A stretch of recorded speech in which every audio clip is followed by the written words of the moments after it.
अब तक मुसलमानों के खिलाफ बड़े बड़े ऐलान करने वाले अब छाती पीटने लगे हैं। उन्हें याद आने लगा है कि हमारा देश तो गंगा जमुनी तहजीब की संस्कृति के साथ चलता है। मुसलमानों ने एक ऐसा कदम उठा दिया जिसके फौरन बाद ही चाहे वो अंधभक्त हों, चाहे वो दिहाड़ी मजदूर हों, चाहे वो बीजेपी के नेता हों, चाहे वो हिंदुवादी संगठन से जुड़े हों या फिर इस देश के गोदी चैनल के पत्रकार एंकर हों, सब यही कह रहे हैं कि हमारा देश इस बात की इजाजत नहीं देता। ये कैसा ऐलान किया मुसलमानों ने, जबकि इससे घटिया किस्म का ऐलान हिंदुवादी संगठन की तरफ से किया जाता रहा है, उस पर कुछ नहीं बोले। यानी मुसलमानों ने तगड़ा सबक सिखाया। तो वही खबर दिखाऊंगा कि एक शख्स जो कई बरसों तक जेल की सलाखों के पीछे रहता है लेकिन आखिरकार बरी होता है, सुनाता है अपनी कहानी कि कैसे बिना किए उसके कितने साल जेल की सलाखों के पीछे बीत गए। कई सारी खबरें हैं, वो आपको दिखाने जा रहा हूं। नमस्कार, मैं हूं प्रज्वल गौतम और आप देख रहे हैं the live TV. The live TV, सच सबसे आगे।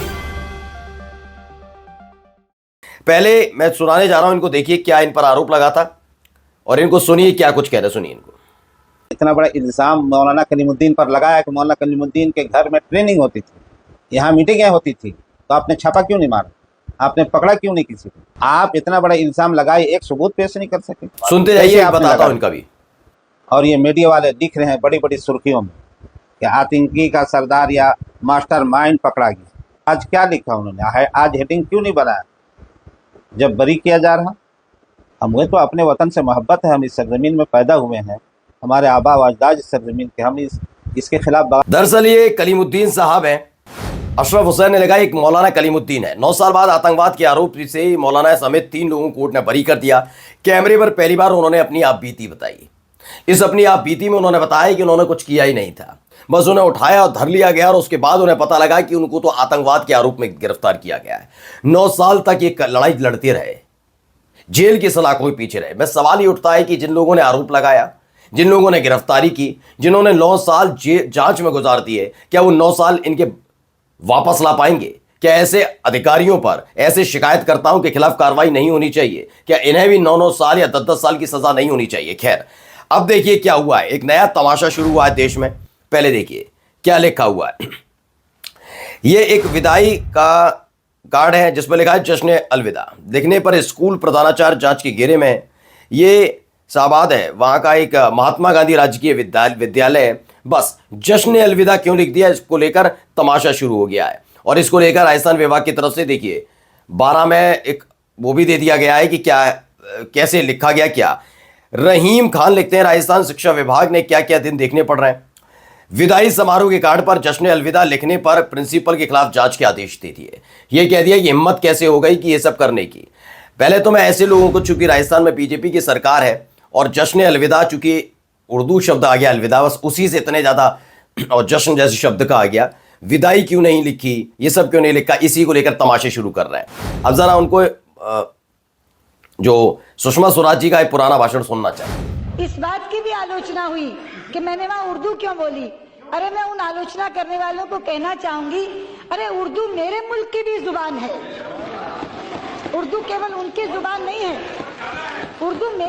तो देखिए इस तरीके से ये भी एक ज्ञान था, ये भी एक चीज थी। सुनना ना सुनना इनकी मर्जी की बात है।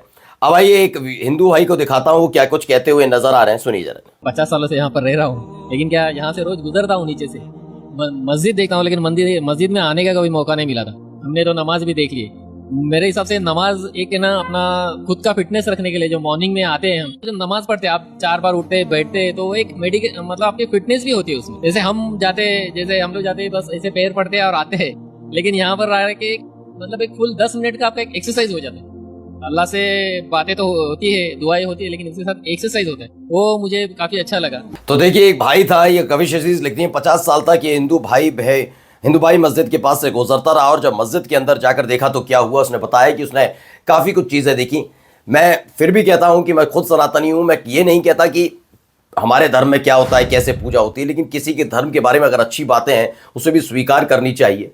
और फिर मैं कहता हूं पूरी जिम्मेदारी के साथ, चाहे वो कोई भी समुदाय हो, हर समुदाय में जो कट्टरता वाले लोग हैं उनसे दूर रहना चाहिए। यही समाज को खराब करने का काम करते हैं। हर चीज में खूबसूरती देखनी चाहिए। अब देखिए डॉक्टर मुकेश कुमार ने क्या लिखा। अबू आजमी मुसलमान है, आपको मालूम है औरंगजेब पर दिए गए बयान को लेकर कैसे तमाशा शुरू किया। हमने एक दिन पहले वीडियो भी दिखाई थी, उसको लेकर लिखते हैं, अबू आजमी मुसलमान आप चढ़ बैठे, उनके खिलाफ FIR करवा दी। यही बातें कितने इतिहासकार कहते आ रहे हैं कि औरंगजेब का मामला ब्लैक एंड वाइट का नहीं है, उनके दोनों पक्ष हैं।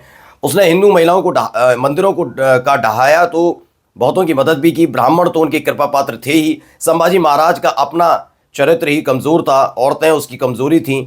ये सावरकर और गोवलकर तक कह चुके हैं। ये मैं नहीं कह रहा हूँ, ये डॉक्टर मुकेश कुमार कह रहे हैं। इनका क्या सोचना है, क्या कर कहा, मैं नहीं जानता। अब देखिए, औरंगजेब को लेकर ही एक बयान चल रहा था नवभारत टाइम्स की, इसको देखिए। डिबेट का मकसद तथ्य और तर्कों तक पहुंचना नहीं है, लोगों को उकसाना है, लोगों के अंदर नफरत पैदा करना है, भ्रम पैदा करना है। सर प्लीज भाटी साहब, मैं चाहता हूं कि आप तथ्य रखिए।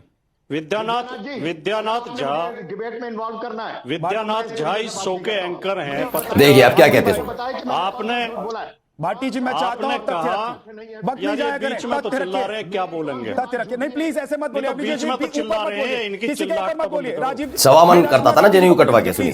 राजकुमार भाटी जी बोलिए।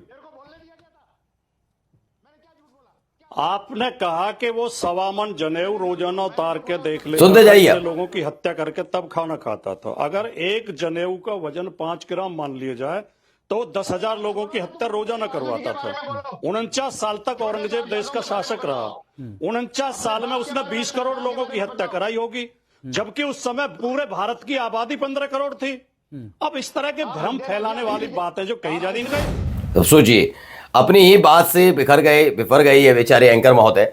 डॉक्टर मुकेश कुमार लिखते हैं, मुगल बादशाह औरंगजेब इतिहास का ऐसा किरदार है जो बीजेपी और हिंदुत्ववादी पार्टियों के सिर पर सवार रहता है। वे औरंगजेब के नाम से ही भड़क जाते हैं। अगर कोई उसकी तारीफ कर दे या उसके बारे में एक दो सच बता दे तो उसे गद्दार घोषित करने लगते हैं। समाजवादी पार्टी के नेता अबू आजमी ने हाल ही में आई फिल्म छावा की आलोचना की और कहा कि औरंगजेब को जितना क्रूर दिखाया गया उतना वो था नहीं। उन्होंने औरंगजेब की थोड़ी तारीफ भी कर दी। उसके राज में हिंदुस्तान की सरहदें अफगानिस्तान से लेकर म्यांमार तक फैल गई और दुनिया में भारत की GDP का हिस्सा 24% हो गया था। और उसके फौरन बाद ही अबू आजमी के खिलाफ कैसे मोर्चा खोला गया यह हर कोई जानता है।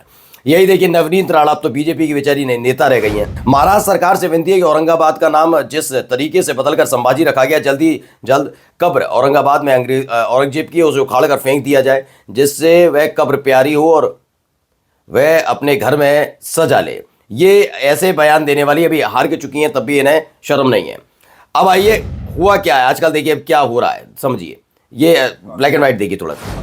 एक अनुमान के मुताबिक रमजान और ईद के त्योहारों पर 40% मुसलमान हिंदुओं की दुकानों से ही खरीदारी करते हैं। सुनते जाइएगा। वर्ष 2023 में ईद के मौके पर 30 लाख दुकानों से 50,000 करोड़ रुपए का व्यापार हुआ था और इनमें से 18 लाख दुकानें हिंदुओं की थी। इसी तरह से समझ गए अब आप, एक पूरा डेटा बताया। अब इंडियन मुस्लिम नाम का एक ट्विटर हैंडल पर इस कार का फर्क तो पड़ रहा है। आपके आंकड़े ये बता रहे हैं, आपके आंकड़ों के मुताबिक मुसलमानों के हिंदुओं से 40% सामान खरीदा, उसकी जगह हिंदुओं ने मुसलमानों से 30% ही सामान खरीदा, जबकि हिंदू आबादी ज़्यादा है। आबादी के हिसाब से हिंदुओं को 60% खरीदना चाहिए था, लेकिन इन्होंने क्या किया, कहा कि ये होगा वो होगा। अब देखिए, रमजान में हिंदू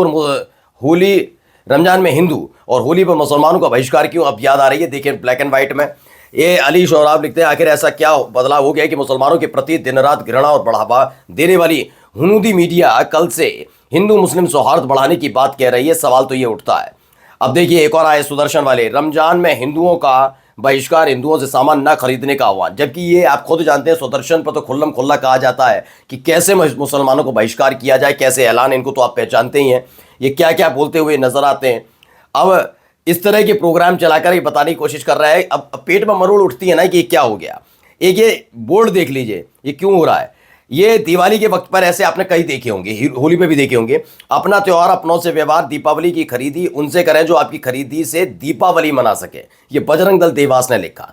दिवाली कौन मनाता है, हिंदू, तो हिंदुओं से ही खरीदे। तन्वी ने इस बात को लेकर एक ट्वीट किया है। अब देखिए, इसमें भी एक बयान सुनिए क्या कह रहे हैं, कैसे परेशानी हो गई। अब समझिए, मुसलमानों की दुकानें लगनी चाहिए होली में, बिल्कुल नहीं लगनी चाहिए प्रभु जी, बिल्कुल भी नहीं लगनी चाहिए। क्यों? इसको भी देखते चलिए ना, धर्म ही अलग है, हमारा धर्म अलग है। मुसलमानों की दुकानें लगनी चाहिए होली में, बिल्कुल नहीं लगनी चाहिए प्रभु जी। समझ गए आप, क्या होना चाहिए क्या नहीं होना चाहिए, सब खुल्लम खुल्ला ये सारी चीजें चल रही हैं, किसी को दिक्कत नहीं। एक ये सामान भाई से खरीदें, भाई जान से नहीं। इस तरह के बोर्ड बैनर खुल्लम खुल्ला लगते रहे तब तक इनके पेट में मरोड़ नहीं उठी और इन्हें गंगा जमनी तहजीब की याद नहीं आई। आज तहजीब की याद आ रही है क्या क्या। इस पर अली शोराब करते हैं एडिट करके क्या करते हैं, अपना त्योहार अपनों से मनाएं। दिवाली की जगह इन्होंने ईद की खरीदी उनसे करें जो आपकी खरीदी से ईद मना सके। इन्होंने ठीक कर दिया उसे। अब लोगों के पेट में मरोड़ उठ ही रही है। देखिए, ये भी एक आया निकल के, जब ये सारी तस्वीरें निकल कर आती हैं, ये सारी खबरें निकल कर आती हैं, तो गोदी मीडिया कैसे उछल उछल कर बताता आज गंगा जमुना तहजीब की बात कर रहा है। मेले में मुसलमानों को दुकानें नहीं लगाने देने के फैसले का महाराष्ट्र के बीजेपी मंत्री ने किया स्वागत। सनातनी मेले में मुसलमानों की एंट्री बैन, मचा हड़कंप। महाकुंभ के बाद महाराष्ट्र मुसलमानों बड़ी पाबंदी। नवरात्रि पर मुसलमानों की दुकानें बैन, नया बवाल शुरू। मुस्लिम दुकान पर बैन, मौलाना बेचैन। इस तरह की शब्दावली का ये लोग इस्तेमाल करते हैं। और आज जब उन्होंने इस तरीके से लगा दिया, बैन लगा दिया है, तो हालत खराब हो रही है। आप कह रहे हो नहीं, गंगा जमुनी तहजीब वाला संस्कृति हमारे देश की। नमस्कार। द लाइव टीवी, सच सबसे आगे।